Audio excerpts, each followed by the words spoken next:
From San Jose, in the heart of Silicon Valley, it's theCUBE, covering Big Data SV 2016. Now your host, John Furrier. Okay, welcome everybody. Hello. Hello. Hello everyone. So welcome to Big Data SV, Big Data Silicon Valley. This is SiliconANGLE Media's event where we've been to every single Hadoop world except for the first one, which is kind of like a meetup, and we've been there ever since 2010 when Hadoop was just starting, and we saw the early signals. SiliconANGLE Media started in Cloudera's office.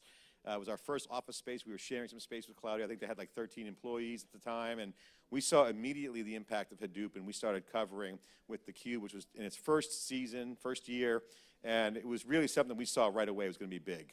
And we knew it was going to be hot. We saw the transformation. We saw the impact. And we're so excited and so proud to have been covering. It's our 7th year covering Hadoop world, now Strata Hadoop.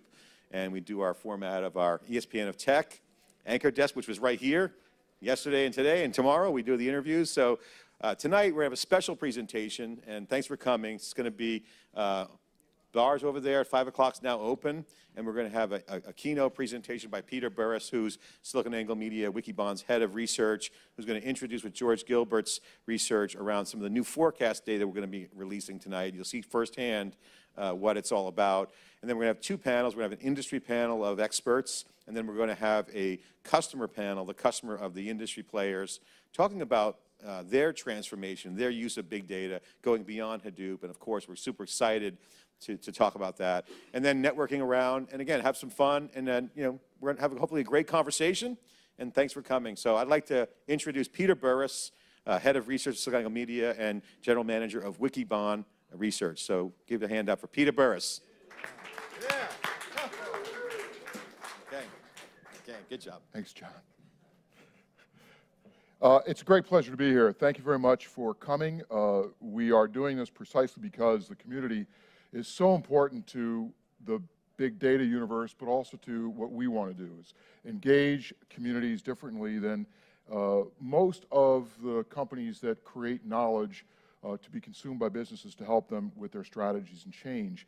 We have a different approach, and we're very excited to use tonight as a way of representing that. So I'm going to do 3 things in the course of the next 20 minutes or so. And then I'm going to get off so we can get some of the other analysts up here and ultimately, and most importantly, some of the customers. So the 3 things that I'm going to do is try to convince you that it is virtually impossible to talk about digital business without really being serious about data.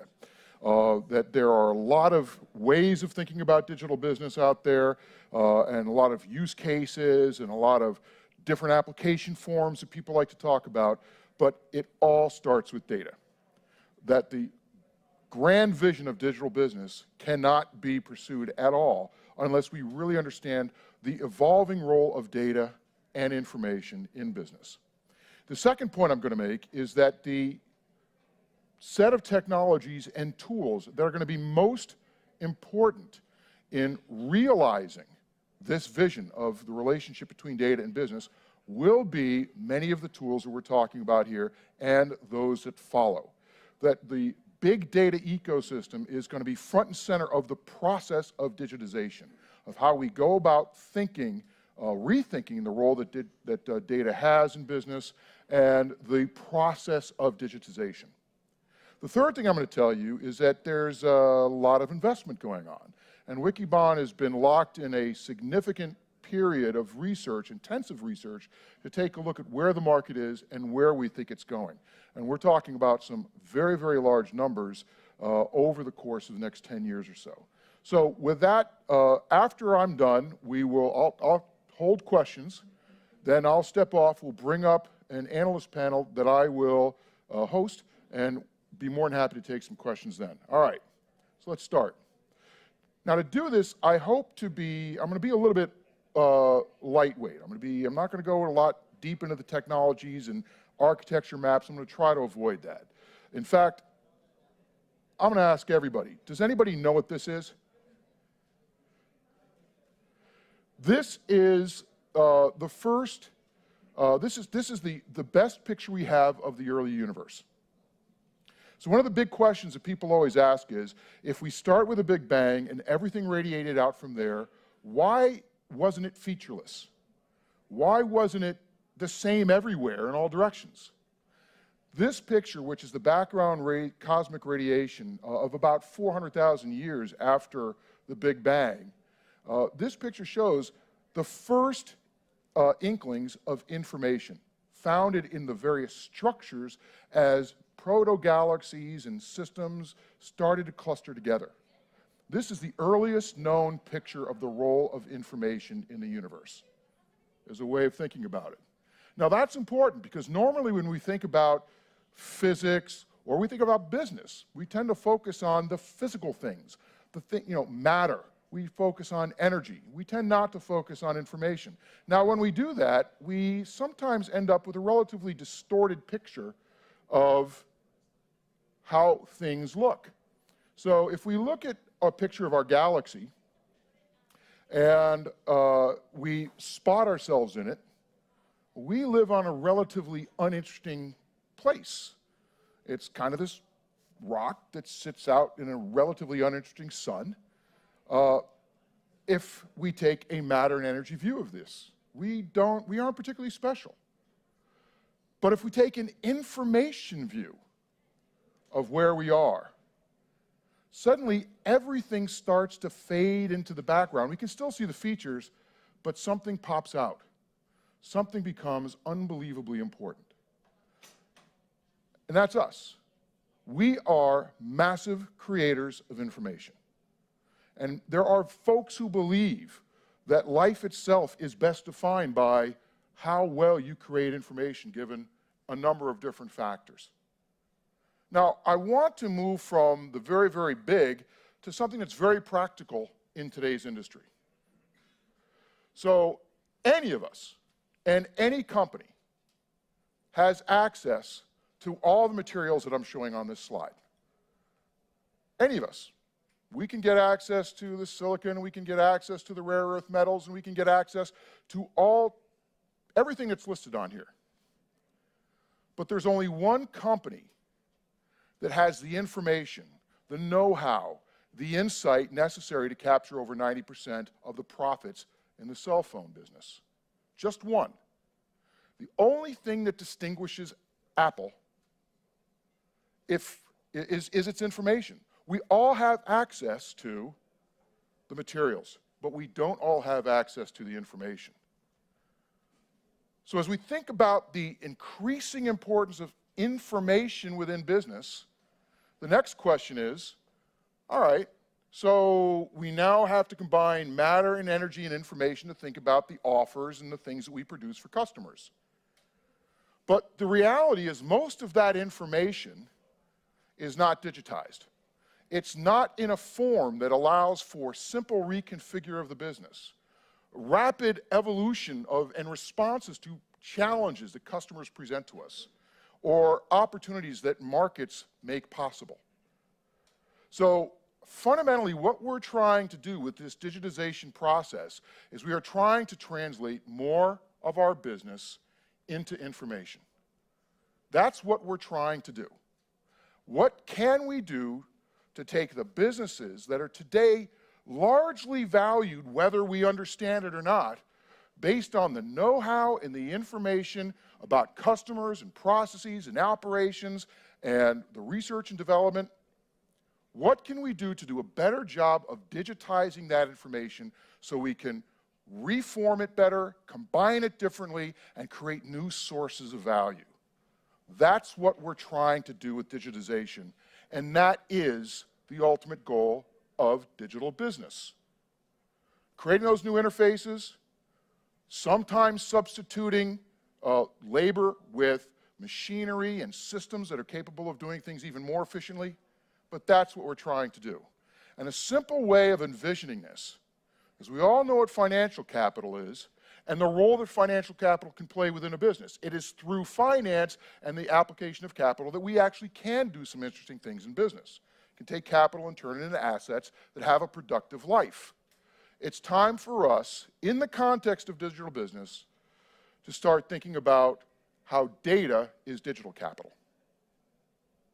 So fundamentally, as we go about the process of digitizing, we are creating digital capital that we can apply to a variety of productive uses to serve our customers better. So that's the first point. Now, what is the role of big data in this process? I like to use the Rumsfeld model to discuss this. Now, Rumsfeld famously observed that there are known knowns and known unknowns and unknown unknowns. So if we think about kind of plotting Rumsfeld's interesting little insight, it was perhaps the only thing he was right about in all the years that he was doing his thing, we could kind of come up with your nice little analyst four square little analysis approach.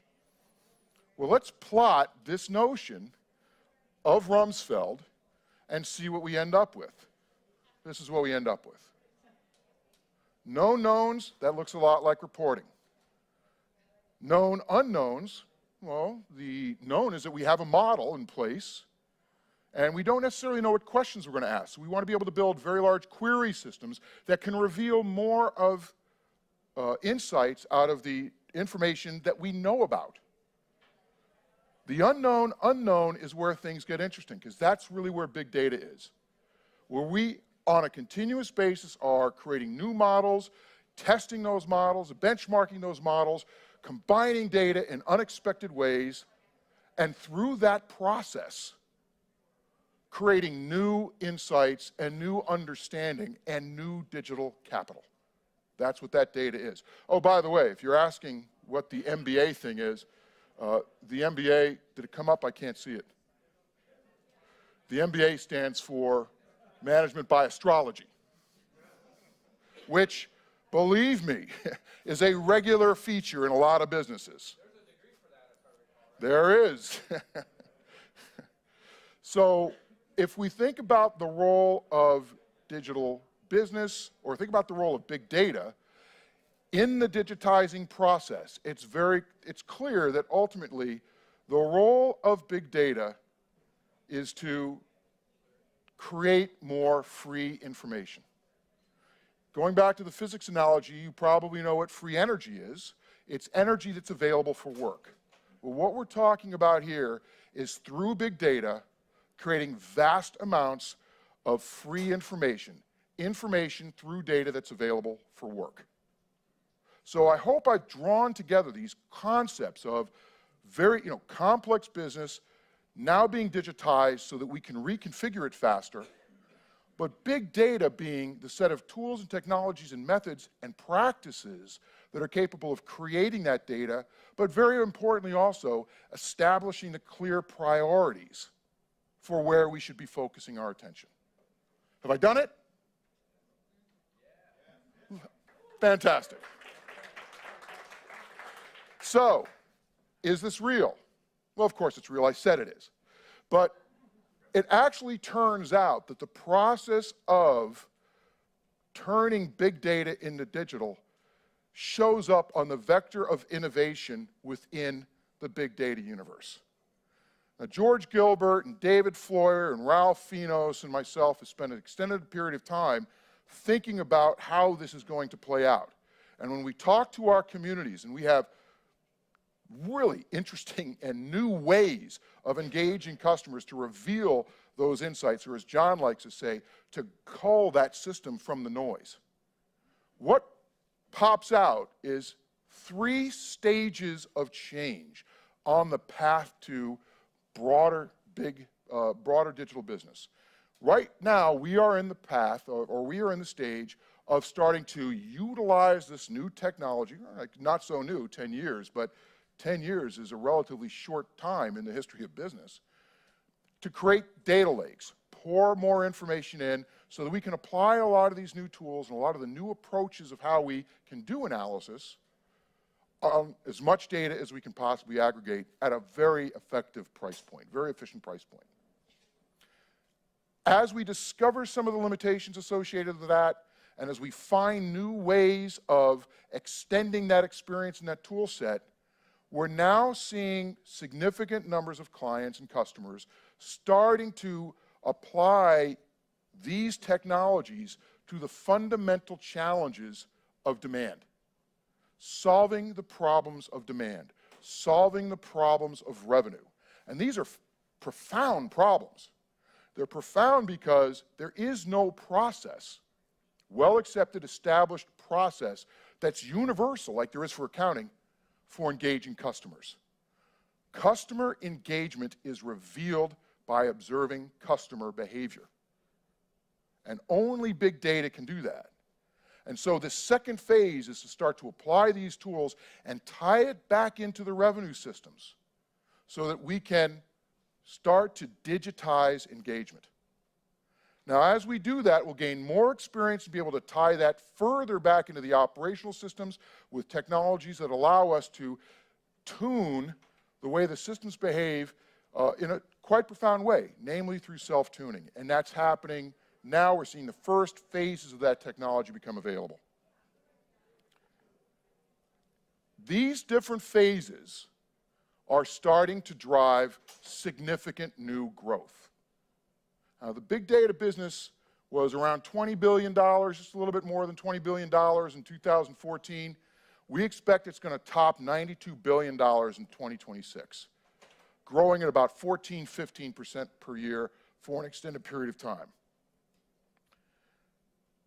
The driver of this is not rip and replace, but accreting capabilities and functions on top of existing technologies. We don't see data lake technology, for example, going away.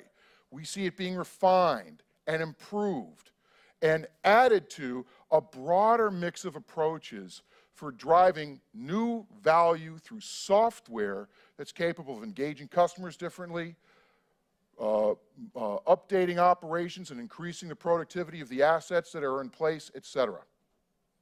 So over the next number of years, we see the various new phases kicking in and continuing to add growth. When we think about the mix of hardware, software, and services, well, today it tends to be service-oriented, but over the next few years, and around 2020, 2021, our expectation is that we will see services be eclipsed by software as more of the experience in the industry finds its way into code. Now, this is a big assumption because one of the biggest challenges that we've heard about here over the past couple of days is that the model for conceiving of how developers enter into this space and create new types of value through software is not yet obvious. A lot of work yet to do.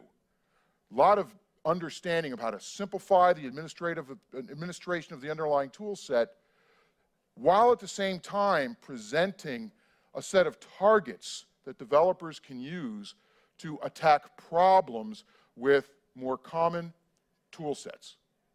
A lot of work left to do on that. So the reality is we're not going to see the services business go away or get crushed at all.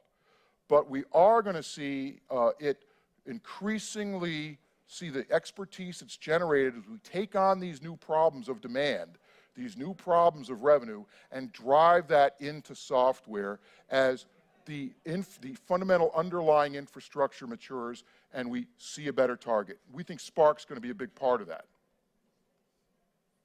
So, one of the questions that we always get is this a winner-take-all market? Is it a market that features what are known as network externalities or network efficiencies so that today's winners or today's leaders necessarily end up being tomorrow's winners? And the answer is probably not. Probably not. We think that this is going to be a maelstrom of innovation and churn and change, and that we're going to see breakaways as people uncover new ways of doing things, and as new customers advance the state of the art of thinking about how to use big data and create new digital services and capabilities within their businesses. So we don't expect that this is going to be a marketplace where today's leaders end up being tomorrow's winners. But that doesn't mean that there aren't some interesting things happening. The most interesting thing is that the vast majority of this marketplace is still being captured by companies that we are seeing on the show floor often for the first time. No company has captured more than 10% of this market. That is an indication of an extremely young market. And because we don't expect that there are significant network externalities or network effects in this marketplace, we'll see some companies gain more market share as new business models emerge and new breakaways in technology happen, and the normal serendipity that occurs when invention and innovation come together to create significant change. But our expectation is that this is going to be a market for an extended period of time that offers enormous opportunity for a wide array of players. Moreover, we think that this is such a powerful marketplace and features so much opportunity that we will see customers, today's customers, find ways to become tomorrow's suppliers as we find new ways of utilizing digital capital to alter partnerships, alter relationships with companies or customers, and dramatically accelerate the success rates of new product introductions or engagement within the marketplace. So this is something we're going to spend a lot of time on over the course of the next few weeks and months and years. Next, we're going to look hard at this question of how are applications, how's an application ecosystem going to evolve? We're going to take a look at how the next 5 or 6 years are likely to feature in the creation of an ecosystem that's capable of delivering applications. So we've got a couple people here. George Gilbert's here. George, are you out there anywhere? Yep. George is there. David Floyer. David Floyer. So when you network, find these guys. They can go into more detail on the model. They're very well versed in it. What we're going to do now is we're going to transition from my yapping to an analyst panel. And we're going to have Mike Galtieri, who's a good friend from Forrester Research. I've known Mike for a long time, super analyst. Come on up along with Tony Baer. Tony, are you here? Tony and George. And we'll spend some time going in a little bit deeper into this question of how the big data market's going to unfold and unlock new value. And then after that panel's over, and that'll be right around 5:55 or so, we're going to invite a couple of customers up. We've got Matt Olson from CenturyLink. We've got Rakesh Kant from US Bank to talk about operations and big data, the whole notion of data supply chains, and then finally John Furrier, who himself has been spending a number of years thinking about how big data and engagement are going to work, is going to round out that panel to fill out the triumvirate of concerns: operations and big data, supply chain, the data in, the chain in, and then finally the demand chain, so to speak, of big data. So with that, I want to thank you very much. Please enjoy the rest of the evening. Come by and see us in the Cube tomorrow, and let's keep this community going. Thank you.